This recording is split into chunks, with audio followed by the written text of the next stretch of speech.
अस्सलाम वालेकुम जी। एक क्वेश्चन बार बार जो आ रहा है and that is proof by induction. So the thing that I am going to discuss today is कि प्रूफ बाय इंडक्शन मुश्किल लगता क्यों है। अगर मैं इसके और 4-5 भी क्वेश्चन सॉल्व कर दूंगी उसका कोई फ़ायदा नहीं है। आप वही क्वेश्चन जाके देखें जो मैं ऑलरेडी आप लोगों के साथ शेयर कर चुकी हूँ। आप लोगों के पास असाइनमेंट के आंसर्स हैं, आप लोगों के पास क्विज के आंसर्स हैं। आंसर्स देखने से काम नहीं बनेगा। काम बनेगा कॉन्सेप्ट को ग्रास्प करने से। काम बनेगा जब आप इस कॉन्सेप्ट को समझ जाएंगे। That is it. ठीक है। अब सबसे पहले बात आती है why ladder method. Ladder method या प्रूफ बाय इंडक्शन क्यों। आपके पास ये चीज़ें होती हैं इस तरह की। एन इस्तेमाल हो रहा है for any positive integer, for any positive integer, for any non negative integer, for any positive integer which is multiple of 3, for any positive odd integer, for any positive even integer. अब बात ये होती है कि जब भी आप किसी न किसी चीज़ को गलत प्रूफ करना होता है ना, तो एक ही काउंटर एग्जाम्पल काफ़ी होती है टू प्रूव इट रॉन्ग। लेकिन जब आपने किसी चीज़ को सही प्रूफ करना होता है तो आपको हर वैल्यू के लिए करना पड़ेगा। You know what is the first positive integer, right? 1 से स्टार्ट कर दें, 2 3 4 5 6 7। But do you have any idea कि ये चीज़ कहाँ जाके ख़त्म होगी? It has no end, it is going up till infinity. And that is the problem कि आप इन क्वेश्चंस को कभी भी ट्रू साबित, आप इस इक्वेशन को कभी भी ट्रू साबित नहीं कर सकते अगर आप नेचुरली इस तरीके से चलें कि आप एक एक वैल्यू को पुट करके देख लें। तो यहाँ पे आके आपको ये पता लग गया कि इस तरह के जो भी क्वेश्चंस हैं जहाँ पे n इस्तेमाल हो रहा है और n की रेंज इन्फिनिटी तक जा रही है, आप इसको साबित नहीं कर सकते by putting every value in the equation. होता ना, मतलब for example for the value for n is equal to 3, इसको साबित करें, ठीक है, आराम से 3 वैल्यू पुट करते और आपको आंसर्स मिल जाते। लेकिन क्योंकि आपको एक रेंज मिल रही है और रेंज इन्फिनिटी है तो आप इसको साबित नहीं कर सकते। So how it works is the first question. हम कहते हैं suppose that you are at k और के बिल्कुल ठीक काम कर रहा है, इसीलिए इसको लेडर मेथड कहा जाता है कि आप ये सपोज कर लें आप कहीं दरमियान में हैं और जो के पॉइंट है ना दैट इज वर्किंग फाइन। ठीक है, तो आप क्या करते हैं, उसे k+1 के लिए प्रूफ कर देते हैं। अब इसका क्या मतलब है? इसका मतलब ये है कि let's suppose you are at k is equal to 200 and your formula is working fine for 200th value. Now prove that it will work for 201 as well. मतलब आप 20, आप कहते हैं 200 जो वैल्यू है ना उसके लिए तो ठीक काम कर रहा है, मैं देखता हूँ 201 के लिए ठीक काम करेगा, तो आप कहते हैं हाँ ठीक काम कर रहा है।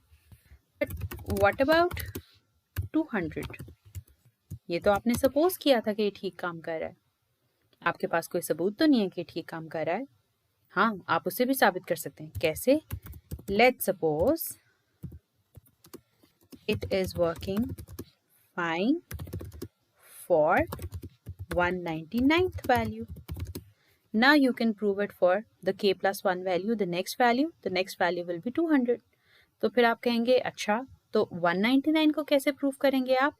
तो आप क्या कहेंगे, that suppose it is working fine for 198th value, और फिर मैं 199 के लिए प्रूफ कर दूंगी, और जैसे प्रूफ हो जाएगा 199 के लिए तो उसे 200 के लिए, और जैसे 200 के लिए प्रूफ हो जाएगा वैसे 201 के लिए। और ये अप टिल इन्फिनिटी चलेगा कि 201 के लिए अगर ठीक चल रहा है तो 202 के लिए भी ठीक चलेगा, क्योंकि मैं 201 जो है वो के ले लेता हूँ, 202 जो है वो k+1 ले लेता हूँ। फिर इसी तरह से आगे करते करते करते करते आपके पास चीज़ चलती जाएगी। पीछे कहाँ तक जाएगी? 198 वैल्यू के लिए अगर है तो आप क्या कह सकते हैं, अब आप ये कह सकते हैं कि अगर 198 वैल्यू के लिए ठीक काम कर रहा है, तो मतलब ये हम सपोज कर रहे हैं, तो 199 के लिए तो आपने प्रूफ कर दिया, 199 के लिए आप कैसे करोगे?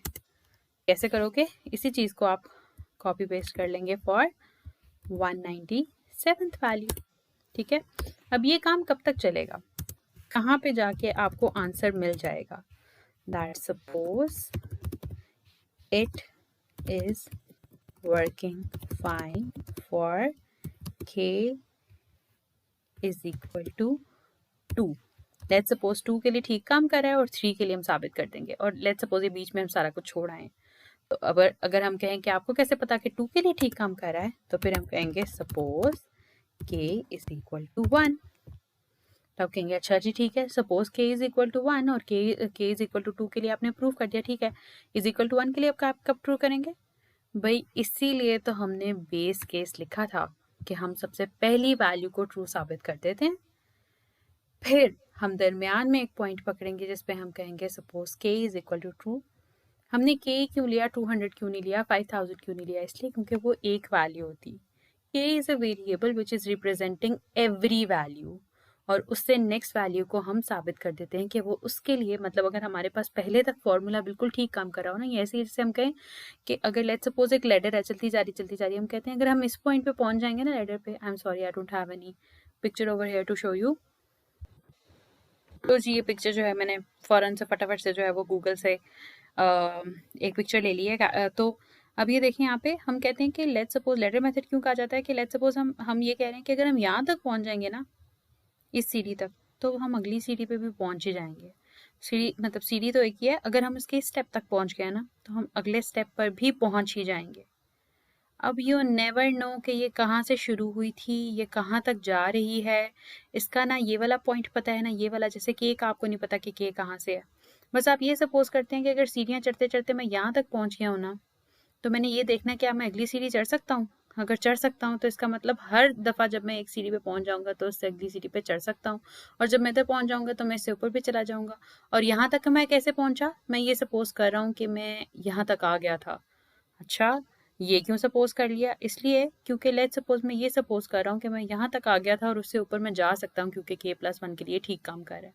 फिर यहाँ पे कैसे पहुंचा, फिर आप आएंगे वो पहली सीढ़ी पे जिस पे आप कहेंगे कि उससे तो मैंने चढ़ के देख ही लिया था, क्योंकि स्टेप 1 में हम एक्चुअली वैल्यूज पुट करके देख लेते हैं। ठीक है, दो टाइप्स जिन पे हमारा फोकस था, that was on equality and inequality. I am telling you again कि मैं ये और क्वेश्चन सॉल्व कर सकती हूँ, लेकिन वही करूँगी जो क्विज और असाइनमेंट में है, वो आप लोगों के पास ऑलरेडी उनके सॉल्यूशंस हैं। ज़्यादा ज़रूरी है कॉन्सेप्ट को ग्रास्प करना। स्टेप्स कितने हैं? 3 स्टेप्स हैं। बेस केस के लिए आप जो है वो वैल्यूज़ पुट करते हैं, पुट करके वैल्यूज़ देखते हैं कि आंसर ठीक आ रहा है कि नहीं आ रहा। स्टेप 2 क्या होता है, हम सपोज कर लेते हैं that it is true for value के। आप एन की जगह के पुट करके कहते हैं ये तो ठीक है। फिर स्टेप नंबर 3 में आप क्या कहते हैं, आप कहते हैं कि हमने साबित करना है इसे k+1 के लिए, और बाय यूजिंग स्टेप 2 के हम कहते हैं कि k के लिए तो ट्रू है, हम k+1 वाली इक्वेशन बनाने की कोशिश करते हैं। हम कोशिश करते हैं कि किसी तरह से k+1 वाली हमारे पास इक्वेशन बन जाए। थर्ड स्टेप में क्या करते हैं, both side should be equal. In third step of inequality में हम जो भी क्वेश्चन सॉल्व कर रहे होते हैं, आप देखिएगा हम कोशिश करते हैं कि एक हमारे पास k वाली वैल्यूज़ होती हैं, एक हमारे पास k+1 वाली वैल्यूज़ होती हैं।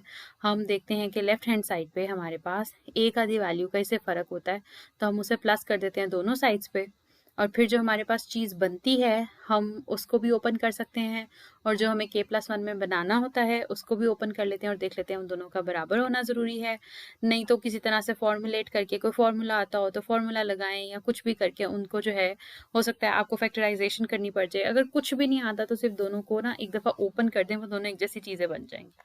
तो जो आपको चाहिए था और जो आपको वैल्यूज़ मिली थी, उन दोनों का आंसर जो है वो आपके पास एक जैसा सेम आ जाएगा। शायद ये बातें आपको हवा में लग रही होंगी इसलिए क्योंकि आपने पहले कोई वीडियो नहीं देखी होगी, लेकिन अगर आपने पहले वीडियोस देखी हैं और आपने इसके ऊपर काम किया तो आपको समझ आ गई है कि मैं इक्वालिटी के बारे में क्या बात कर रही हूँ। अब आते हैं इनइक्वालिटी पे। इनइक्वालिटी बेसिकली ये है कि लेट्स सपोज आपको ये पता है कि 4 जो वैल्यू है वो 2 वैल्यू से बड़ी है, यानी 4 इज़ ग्रेटर देन 2, और आपने इसको यूज़ करते हुए प्रूव करना है कि 5 इज़ ग्रेटर देन 1। अच्छा, अब आप देखते हैं कि यहाँ पे 4 है, यहाँ पे 5 है, तो आप कहते हैं कि मैंने इससे साबित करना है ना, इस वाली वैल्यू से, यूजिंग 4 इज़ ग्रेटर देन 2। तो आप क्या करें, यहाँ पे दोनों तरफ +1 कर दें, और इधर भी आप क्या करें, इधर भी आप +1 कर दें। तो क्या बना, ये आपके पास बन गया 5 इज ग्रेटर देन 3। अब वो 5 तो आ गया जो आपको चाहिए था, दूसरी तरफ 3 आ गया। आपने कहा 5 3 से जो है ना वो ग्रेटर है, लेकिन आपने ये तो साबित करना ही नहीं था, आपने तो साबित करना था 5 क्या है, 5 1 से बड़ी वैल्यू है। आपने साबित क्या किया है अभी तक? इस इक्वेशन को यूज करते हुए आपने सिर्फ ये बताया है कि 5 जो है वो 3 से बड़ी वैल्यू है, लेकिन साथ ही अगर आप ये प्रूव कर दें कि 3 इज ग्रेटर देन 1, तो आप इन दोनों को यूज करते हुए कि 5 is greater than 3 and 3 is greater than 1, आप इस चीज को प्रूव कर सकते हैं कि 5 इज ग्रेटर देन 1, और आपके पास वही चीज आई जो आप चाहिए। मतलब आपने बस पता है क्या किया, आपके पास आया 5 इज ग्रेटर देन 3, ठीक है। अब आपके पास आ गया 3, आपको चाहिए क्या था 1। अब आपने बस 3 और 1 के दरमियान में रिलेशनशिप निकालना है। अगर वो रिलेशन, जो भी रिलेशनशिप बन जाए, ग्रेटर देन लेस देन जो भी, वो आपने लिख लेना है और फिर देखना है कि क्या वो ये चीज़ बन रही है लेस देन के लिए भी और ग्रेटर देन के लिए भी। If a is greater than b and b is greater than c, therefore a is greater than c, और वही चीज़ जो है वो आपके पास यहाँ पे बन गई है। इसी तरह से हम ये क्वेश्चन देखते हैं कि फॉर ऑल पॉजिटिव इंटीजर्स, अगर आपने ये साबित करना है, दरमियान में डॉट डॉट डॉट है, ये आपके असाइनमेंट का क्वेश्चन है आई गेस, कि इसको अगर आपने साबित करना है तो आप क्या करेंगे। बेस केस में सबसे पहले तो आप वैल्यूज को ऐड करें और ऐड करके देखें। ये 2 का जो था वो था अंडर रूट था, वो 1.41, ये बढ़ रहा था, लेकिन मैंने 1.41 पे जो था इसे स्टॉप किया था, और जब आपने इसके पास वैल्यू निकाली तो आपके पास ये वैल्यू आ गई। ठीक हो गया।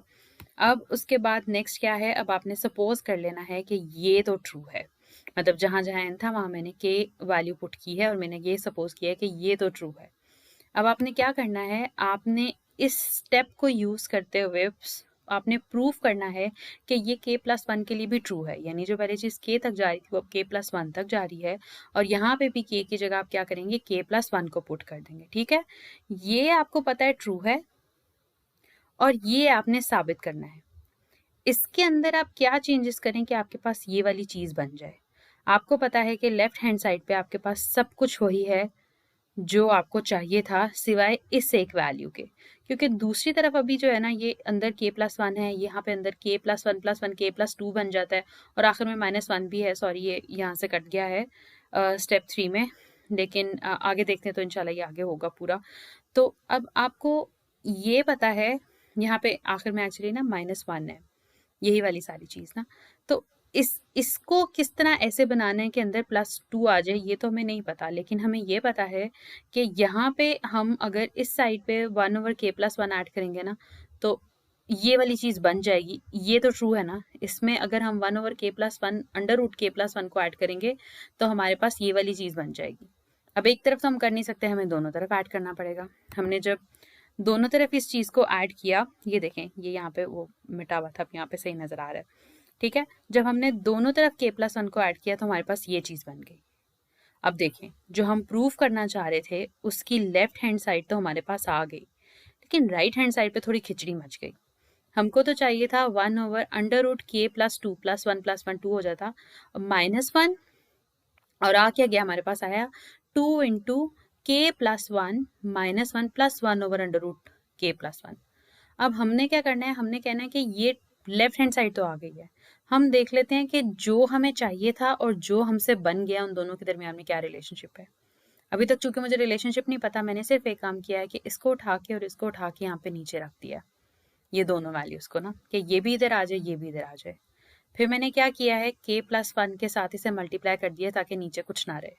अब एक तरफ आपके पास 2 इंटू k+2 -1 और दूसरी तरफ है k+1, अच्छा, और k+1 का √-1 और ये वाली चीज़ आ गई।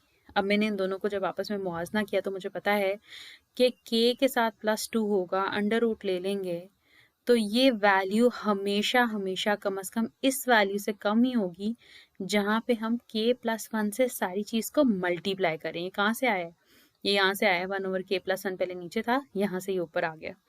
ठीक है, ये अंडर रूट k+1 है।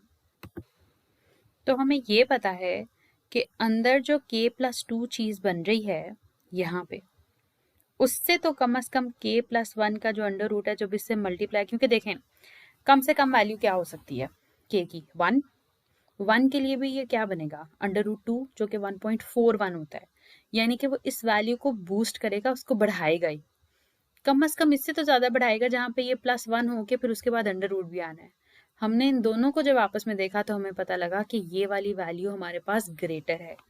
देखें, यहाँ पे जो है ना आपके पास इस वाले एक्सप्रेशन, ये वाला एक्सप्रेशन सिर्फ अकेला है। ठीक है, यहाँ पे सिर्फ यहाँ पे एक +1 है। अच्छा, अब यहाँ पे एक अंडर रूट के अंदर जाके +1 है, जबकि यहाँ पे आपके पास, चलें ये वाला एक्सप्रेशन आप सारा छोड़ भी दें, आपके पास एक +1 बाहर अकेला पड़ा हुआ है। तो यहाँ पे आपके पास जो एक +1 अंडर रूट के अंदर आ रहा है और यहाँ पे जो खाली एक +1 बचा हुआ है, वो भी आपको ये बता रहा है कि इस चीज़ की वैल्यू हमेशा बड़ी होगी इससे। तो अब आपको पता है ये वाली वैल्यू इससे बड़ी है, यानी this side is greater than this side and this side is greater than this side, मतलब ये चीज़ इससे बड़ी है। उससे आपको क्या पता लग गया? उससे आपको ये पता लग गया कि ये वाली वैल्यू एक्चुअली बड़ी है इस वाली वैल्यू से, और यही चीज़ थी जो आपने यहाँ पे प्रूफ करनी थी। सिर्फ ये जो 2 स्टेप्स हैं ना, ये ज़्यादा होते हैं।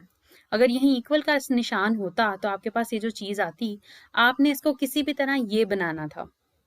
आप इसको खोल लेते, इसको खोल लेते, वैल्यूज पुट करते, values put as in not k की वैल्यूज, लेकिन जैसे अंडर रूट के हिसाब से अगर कोई फॉर्मूला पता होता, कोई फैक्टराइजेशन हो रही होती, कोई आपके पास जो है ना वो पेयर्स बन रहे होते, कुछ भी करते आप कोशिश करते दोनों बराबर आ जाए।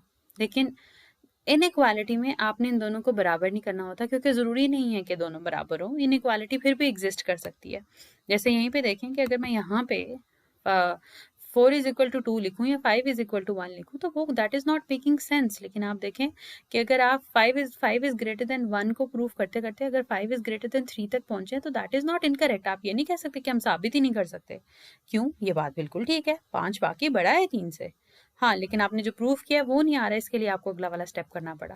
वही बात है कि यहाँ पे भी यही था कि आपको इसको ये प्रूफ नहीं करना था कि ये वाली चीज़ इसके बराबर है, आपने बस इन दोनों के दरमियान में रिलेशनशिप निकालना था, और वो आपने यहाँ पे निकाल दिया। दैट्स ऑल अबाउट इनइक्वालिटी और उससे साबित करना। बाकी आप लोगों के पास बहुत सारी एग्जांपल्स हैं जो ऑलरेडी सॉल्व हैं। आपकी असाइनमेंट के सॉल्यूशंस, आपके क्विज़ेस के सॉल्यूशन, आपके पास सब कुछ है, आप वहाँ से देख सकते हैं, आप वहाँ से प्रैक्टिस कर सकते हैं। एक चीज़ जो आपके पास होनी चाहिए वो बस ये है कि आप सबसे पहले लिखते हैं कि स्टेप 2 को यूज़ करते हुए ये चीज़ प्रूव करनी है, और फिर दोबारा ये वाली चीज़ जिसे आपने सपोज किया है वो ट्रू है, उसके अंदर कोई ऐसे चेंजेस लाने हैं कि वो किसी तरह से इस चीज़ के बराबर हो जाए। इक्वालिटी में ज़्यादा नहीं खपना पड़ता, लेकिन इनइक्वालिटी में बस ये होता है कि आपने आखिर में जो ये तो लेफ्ट हैंड साइड तो वो बना ली, लेकिन राइट हैंड साइड वो नहीं बन सकती जो आप बनाना चाह रहे थे। आखिर में आपने बस इन दोनों के दरमियान में रिलेशनशिप निकालना होता है, और जैसे ये आ गया, इससे अगर ये चीज़ बड़ी है और इससे अगर ये चीज़ बड़ी है, इसका मतलब है ये इससे भी बड़ा है, ये वाली चीज़ है, और यही चीज़ थी जो हम प्रूव करना चाह रहे थे। That's all from my side, thank you so much.